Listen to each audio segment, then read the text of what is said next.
A junior lawyer laughed and called the bodyguard muscle with no brain in front of the whole room. 30 seconds into the trial, that same bodyguard had a gunman pinned to the floor with one hand. Marcus Webb had learned a long time ago that the most dangerous men in any room were rarely the ones who looked it. He stood by the elevator bank on the 31st floor of Kessler and Vance, a white oak conference table gleaming behind glass walls, watching 11 lawyers argue about a case they'd already lost in every way that mattered, except the one that would put their client in prison for the rest of his life. Nobody in that room looked at Marcus. Nobody ever did. He was 6'2", built like a man who'd spent 2 decades carrying 80 pounds of gear up mountains that didn't want him there, and he wore a plain black suit that fit him the way a uniform fits. Not for style, but for function. To the partners of Kessler and Vance, he was furniture. Expensive, load-bearing furniture. Marcus, close the door on your way in.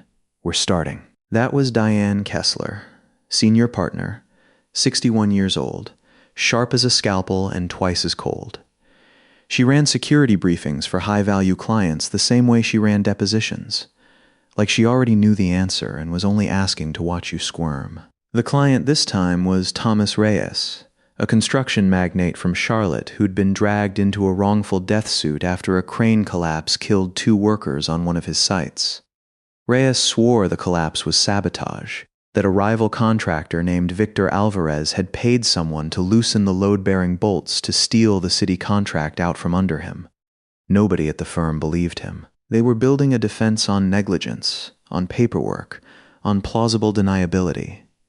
Marcus believed him completely, because Marcus had spent the last 3 weeks reading the incident reports like they were terrain maps, and something about the failure pattern didn't sit right. He raised his hand, actually raised it, like a kid in a classroom, because that was the only way anyone in that room would acknowledge he existed. "Yes, Marcus?" Diane said, not looking up from her legal pad.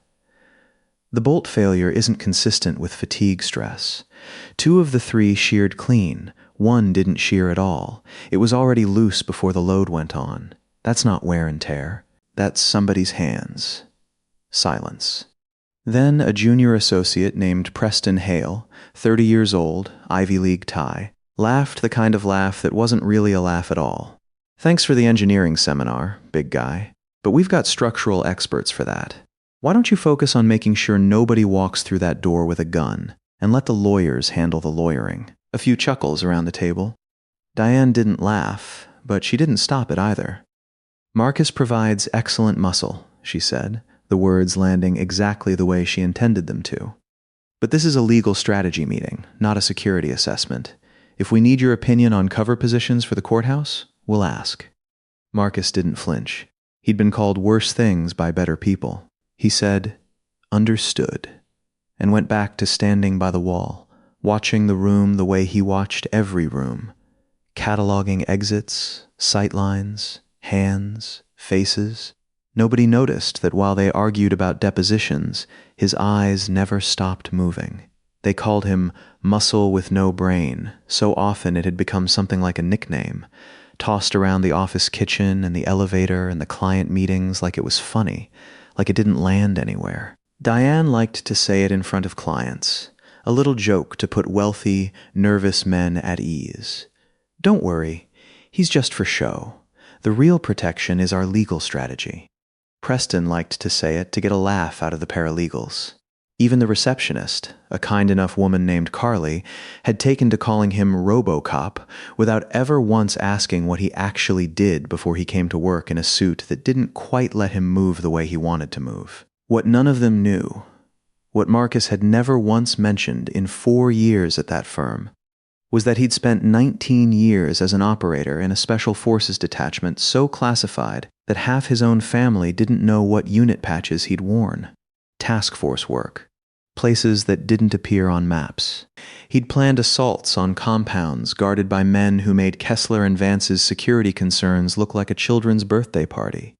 He'd read terrain, read intent, read the particular way a man's shoulders sit when he's about to do something violent, in 100 countries under conditions that would have broken most human beings in a week. He'd retired at 41 with a bad knee, 3 commendations he couldn't talk about, and a quiet, gnawing need to just be normal for a while. Bodyguard work, paid the bills, and didn't ask questions. He liked that nobody expected anything from him beyond standing still and looking large. He told himself the insults didn't matter. Most days, that was true. What Marcus didn't know, what he wouldn't learn until much later, and what would sit in his chest afterward like a piece of shrapnel that never quite worked its way out, was that the insults weren't ignorance. They were architecture. Somebody had built them, brick by brick, on purpose.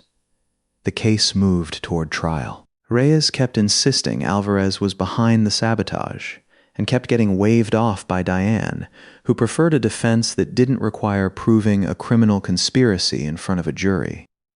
"It's cleaner if we argue the deceased workers assumed the risk," she told Reyes over the phone, loud enough that Marcus, standing 3 feet away with his hands folded, could hear every word. "Chasing conspiracy theories makes you look paranoid. Juries hate paranoid rich men." Marcus watched Reyes's face when he hung up. The man looked hunted. Marcus recognized that look. He'd seen it on the faces of village elders in provinces where the wrong answer got you killed. He didn't say anything, because it wasn't his place to say anything, not according to the org chart. But he started paying closer attention to the case file at night, after his shift ended, sitting alone in his 1-bedroom apartment in a part of town where the rent was still almost reasonable, cross-referencing subcontractor names against companies Alvarez had used before. He found a pattern. A shell company, 3 degrees removed from Alvarez, had been paid $40,000 2 weeks before the crane collapse by an account that traced, with some digging Marcus wasn't technically authorized to do, back to a numbered account with signing privileges shared by exactly 2 people. One was Victor Alvarez. The other was Preston Hale. Marcus sat with that for a long time. He didn't have proof of what it meant. He had a thread. In his old life, a thread like that got pulled, quietly, patiently, until it either frayed into nothing or led you to the truth. He decided to keep pulling it himself, because the one thing 19 years in the teeth of the world had taught him was that when you tell the wrong person too early, you don't get justice. You get a body. 2 weeks before trial, Diane called an emergency briefing. Someone had left a threat scrawled on Reyes's garage door. "Withdraw or die," in red spray paint, badly spelled, the kind of thing that looked amateur enough to be either genuinely amateur or deliberately staged to look that way. "This is a distraction tactic," Diane announced to the room, tapping a photo of the graffiti with a manicured nail. "Reyes's opposing counsel wants us rattled before trial. We increase courthouse security, we ignore the noise, and we stay focused on the negligence argument." Marcus spoke up again. "Or it's real, and somebody's escalating because the trial date is close and they're running out of ways to stop him quietly." Preston rolled his eyes so hard it was almost a physical event. "Diane, can we please keep G.I. Joe out of strategy sessions? I swear to God, every meeting it's like having a golden retriever that learned 3 words off a true crime podcast." The room laughed again, louder this time. Marcus felt the heat crawl up the back of his neck. Not embarrassment, something colder and more familiar, the specific stillness that used to come over him in the seconds before a breach. He said nothing. He filed it away, the way he filed away everything. Preston's tie today was the same pale blue he'd worn the day the wire transfer cleared. Preston's phone had buzzed 4 times during this meeting, and each time he'd glanced at it and then glanced, almost involuntarily, at Reyes. Diane assigned Marcus one job for the trial. Stand by the courtroom doors, look imposing, don't speak unless spoken to. "You're a visual deterrent, Marcus. That's the whole job. Try not to overthink it." "Understood," he said again, and something in his voice must have carried more than he meant it to, because for just a half-second, Diane's eyes lingered on him a beat too long, like she'd heard something underneath the word she didn't have a name for. Trial began on a gray Tuesday morning in a Mecklenburg County courthouse that smelled like old carpet and ozone from the metal detectors. Marcus arrived 4 hours before doors opened, which nobody had asked him to do and which nobody noticed, because by then invisibility was simply the water he swam in. He walked the perimeter of the building twice. He noted the loading dock with the broken camera, the stairwell door that didn't fully latch, the gap in coverage on the northeast corner where a man could stand for 10 minutes without appearing on any of the courthouse's aging CCTV system. He noted these things the way another man might note the weather. It was reflex. It had kept him alive in 6 countries. By 9 a.m., the gallery was filling. Reporters, Reyes's family, a scattering of curious retirees who treated courthouse benches like free theater. Marcus stood near the doors in his black suit, hands folded, eyes moving in slow, disciplined arcs across the room. Diane swept past him without a glance. Preston gave him a 2-finger salute and a smirk. "Try not to fall asleep standing up, big guy." Marcus's eyes stopped on a man in the 3rd row. Mid-40s. Windbreaker in a courtroom in July, which meant something was underneath it he didn't want people to see the shape of. He'd come in with the crowd but hadn't spoken to anyone, hadn't checked a phone, hadn't looked at the judge's bench even once, which was strange, because everyone in a courtroom looks at the judge's bench, out of nerves or curiosity or simple human reflex. This man's eyes were on Reyes, only Reyes, and his hands.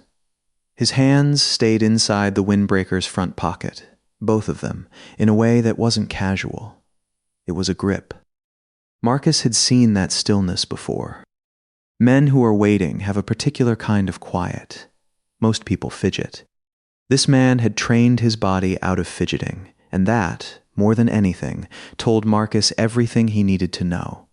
He didn't announce it. He didn't radio anyone, because there was no one to radio. Courthouse security was 2 overweight deputies at the metal detector, and a 3rd one half asleep by the judge's chambers. He moved.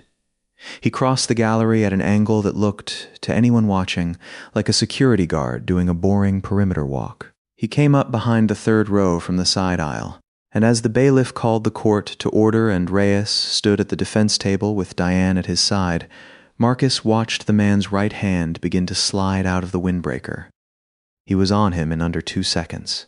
Marcus's hand closed over the man's wrist from behind, twisting it up and back against the seat back in a motion so fast and so controlled that the crack of the joint locking was louder than any shout would have been. The pistol. A compact 9mm, no manufacturer markings, filed off cleanly, the mark of someone who thought he was being careful, dropped from dead fingers onto the courtroom carpet. Marcus had the man face down over the bench in the next half-second, knee between his shoulder blades, his own body between the shooter and Reyes's entire side of the room, a human wall built from 19 years of exactly this kind of math. The courtroom exploded into screaming. Chairs scraped. Someone was sobbing. The bailiff finally, belatedly, drew his weapon and started shouting for everyone to get down, which achieved nothing except more panic, because he had no idea what he was looking at. "Federal agents on the way. Don't touch the weapon. It's evidence," Marcus said. Calm, flat, carrying across the chaos with the kind of voice that cuts through noise because it isn't raised. It's certain. It wasn't strictly true, not yet. But it was the fastest way to freeze 20 panicking civilians from doing something that would get somebody killed. He had the shooter's face pressed sideways against the wood, both wrists pinned, and he leaned down and said, quiet enough that only the man could hear, "Who paid you?" The man said nothing. Marcus didn't need him to. Not yet. He'd already clocked the tattoo on the inside of the man's forearm. A stylized compass rose with a number under it. The kind of marking used by a specific network of contract muscle out of the Gulf Coast that Marcus, in another life, had crossed paths with twice. Deputies finally arrived, weapons drawn, shouting contradictory instructions. Marcus raised both hands slowly, kept his knee exactly where it was, and said in the same level voice, "Shooters secured. Weapons on the floor by the 3rd row. Don't kick it. I'm private security for the defense. I'm going to stand up slow." He did exactly what he said he would do. Nothing more, nothing sudden. because he understood better than anyone in that room how fast a scared deputy with a sidearm could turn a resolved crisis into a second tragedy. The judge, a 60-something woman named Ellen Farrow, who had presided over 400 trials and had never once seen anything like this, sat frozen behind the bench with both hands flat on the wood, staring at Marcus like she was trying to reassemble her understanding of the last 10 seconds. Diane Kessler stood at the defense table, white as chalk, staring at the man she'd spent 4 years calling muscle with no brain, who had just, with no weapon of his own, disarmed and restrained an armed assassin in under 3 seconds in front of a packed courtroom and a sitting judge. It took the sheriff's department 40 minutes to get the courtroom cleared, the shooter into custody, and enough order restored for anyone to think clearly. Marcus gave a short statement to a detective. Clipped, precise, exactly the information needed and not one word more, the way he'd been trained to debrief for 2 decades. The detective, a heavy-set man named Ruiz who'd clearly done this 1,000 times, looked at Marcus for a long moment after he finished. "You're not just security, are you?" "I'm private security for the defense," Marcus said again, evenly. Ruiz almost smiled. "Sure you are, buddy." He didn't push it. Men like Ruiz had learned to recognize men like Marcus, the way old soldiers recognize each other in a crowd of civilians. Something in the stillness, in the economy of movement, in the way Marcus had controlled a lethal situation with less panic than the average person shows over a parking ticket. Reyes, hands still shaking, found Marcus in the hallway outside the courtroom while deputies processed the scene. "You saved my life," he said. "You saved my life." "Just doing the job," Marcus said, which was true and also the smallest possible piece of the truth. It was Diane who cornered him 20 minutes later, in the empty witness room down the hall, her composure fractured for what might have been the first time in her professional life. "Who are you?" she said, and it wasn't really a question. It was closer to an accusation, like she'd caught him committing a fraud by being competent. "I'm the guy you've been calling muscle with no brain for 4 years, Marcus said. Not bitter. Just tired and honest, the way a man gets when the mask finally slips and there's no point pretending anymore. I did 19 years in an Army Special Forces detachment most people never hear the name of. I've done this kind of work in places you couldn't find on a map. I took this job because I wanted quiet. I never asked you to respect me. I just wanted a paycheck and a room where nobody was shooting at me." He paused. Turns out that second part didn't work out. Diane opened her mouth. Nothing came out. Marcus kept going, because now that the dam had cracked, there was one more piece of water behind it that needed to move. "The bolts on that crane weren't fatigue failure. I told you that in the strategy meeting, and you let Preston laugh me out of the room. I ran the money after that, on my own time, because Reyes was right, and none of you wanted to hear it. $40,000 moved from an account tied to Victor Alvarez 2 weeks before the collapse. That account has 2 signers." He let the silence sit there like a blade. "One's Alvarez. The other is Preston Hale." Diane's face went through 3 separate emotions in the space of 2 seconds. Disbelief, then something like nausea, then a cold, focused fury that Marcus recognized, because it was the same fury he'd have felt in her position, the fury of a woman realizing she'd built her defense strategy on the advice of the man who'd engineered the crime. They found Preston 20 minutes later trying to leave through the parking garage, phone pressed to his ear, mid-sentence with someone Marcus would later learn was Alvarez's attorney, arranging travel out of the jurisdiction before the shooter could be questioned. Detective Ruiz, once Marcus laid out the wire transfer records, which Marcus handed over freely, having documented everything with the same meticulous discipline he'd once used to log target patterns in hostile territory. Didn't need much more than that and 40 minutes with Preston's phone records to get a search warrant moving. Preston folded almost immediately once he understood the shooter was in custody and talking. Men who plan from behind a desk rarely have the stomach to stay quiet once the field portion of the plan goes sideways. The full picture came out over the following days, though Marcus wasn't in the room for most of it, having quietly stepped back the moment the professionals took over. That, too, was a discipline 19 years had taught him. Preston had been feeding Alvarez inside information on the defense strategy for months. In exchange for a cut of the construction contract, Alvarez stood to win once Reyes was buried in liability and, eventually, dead. The threat on the garage door had been real, a warning shot from a man who thought Reyes might still fight the settlement Preston kept nudging him toward. When that hadn't worked, they'd escalated to the courtroom, betting that on trial day, with everyone's attention on the judge and the jury, nobody would notice one more man in the gallery. Nobody, except the man they'd spent 4 years calling furniture. It was 3 days after Preston's arrest, while federal investigators were combing through his firm laptop for evidence of the wire fraud, that Diane learned the rest of it.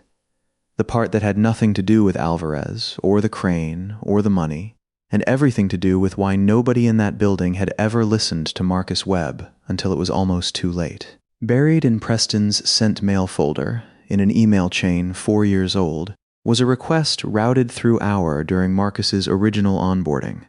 A request, in Preston's own name, to flag for review the background check the firm had ordered on its newest hire.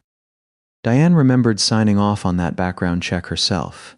She remembered reading the summary that came back. 11 years military service, honorable discharge, military police, no red flags, clean, forgettable. Exactly the kind of file that let a decorated combat veteran walk into a law firm and disappear into the furniture. What she hadn't known, what she learned only now, staring at an email trail on a federal investigator's laptop while her hands went cold, was that the original file hadn't said military police. It hadn't said 11 years. The real report, the one the background check vendor had first produced, listed 19 years of Special Forces service, 3 classified commendations, and a training and operational history that would have made Marcus, on paper alone, the most capable person in the entire building, partners included. Preston had seen that file before Diane ever did. New associates handled the administrative intake for lateral hires that year, a cost-cutting measure Diane had approved without thinking twice about who it put in the room first. Preston had read Marcus Webb's real record, understood immediately what it meant to have a man like that watching every meeting, listening to every phone call, standing quietly in every room where decisions got made. And he had picked up the phone to the background check vendor himself, using the firm's account, and requested a correction to a supposedly clerical error. Military police went in. 19 years became 11.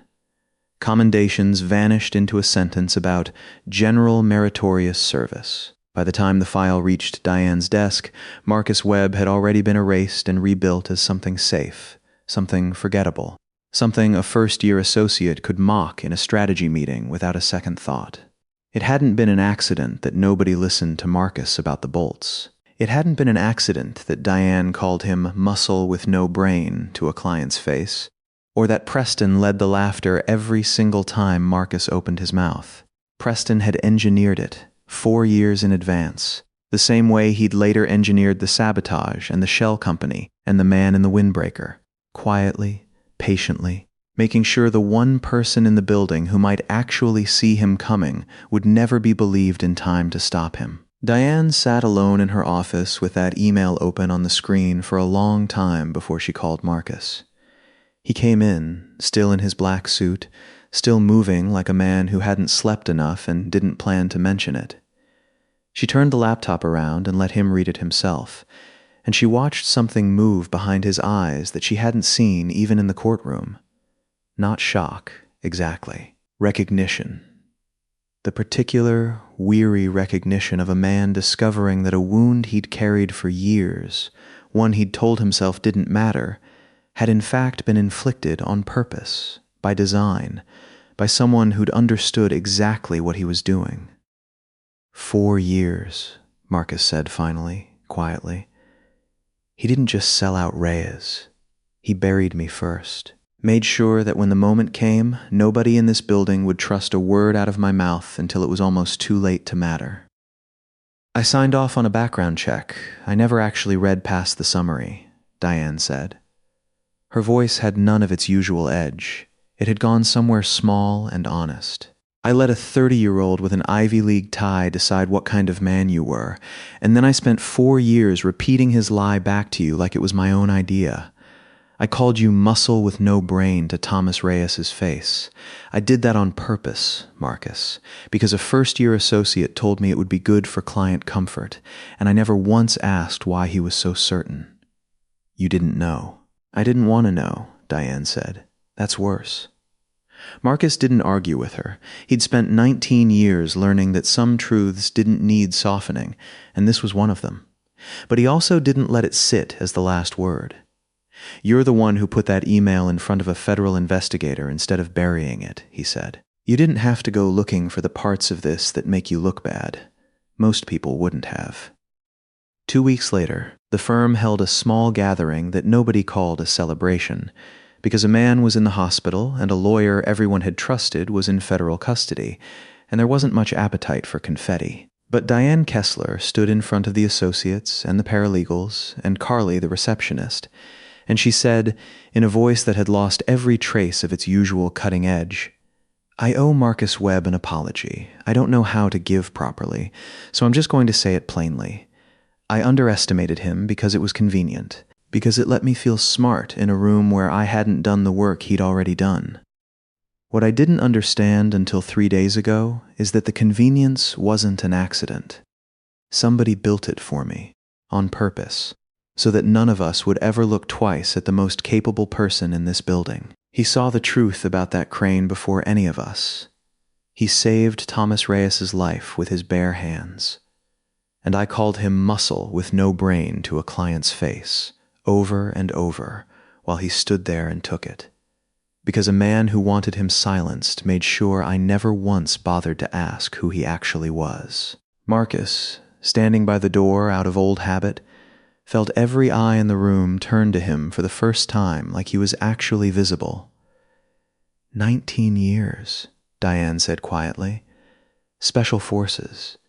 And we scrubbed it down to a line about military police and let him carry our coffee. I didn't carry coffee, Marcus said, and a ripple of surprised laughter went through the room, the first real laugh anyone had shared with him instead of at him. But I did stand by a lot of doors. Reyes, out of the hospital and moving slowly on a cane he'd need for a few more weeks, crossed the room and shook Marcus's hand with both of his own. You didn't have to notice that man in the crowd, he said. Nobody would have blamed you for missing it, especially after everything they put you through in this building just to make sure you'd doubt yourself. I don't miss things like that, Marcus said simply. It's not a skill you get to retire from. It's just who I am now. Doesn't matter what somebody wrote on a piece of paper to make me smaller. Wasn't ever going to change what I could actually do. He didn't stay long after that.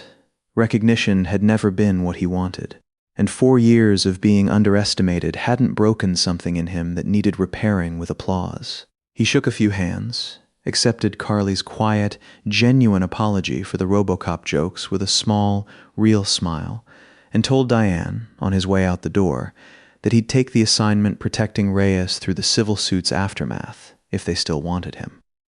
We'd be lucky to have you, Diane said, and for the first time since he'd started working there, she meant it. Then, quieter, almost to herself, I'm going to have every file in this building re-verified from the source. Never again. Marcus Webb walked out of Kessler and Vance that evening the same way he'd walked in 4 years earlier. Quiet, unassuming, easy to overlook in a crowd. But something in the building had shifted permanently, the way ground shifts after an earthquake nobody saw coming. He hadn't needed the world to know who he used to be. He'd only ever needed one man to walk out of that courtroom alive. He'd made sure of it. And now, at last, the truth of exactly what it had cost him to be doubted for 4 straight years belonged to him too. Not as a wound anymore, but as a fact, finally spoken aloud, finally seen. That had always been enough. Now it was also, for the first time, understood.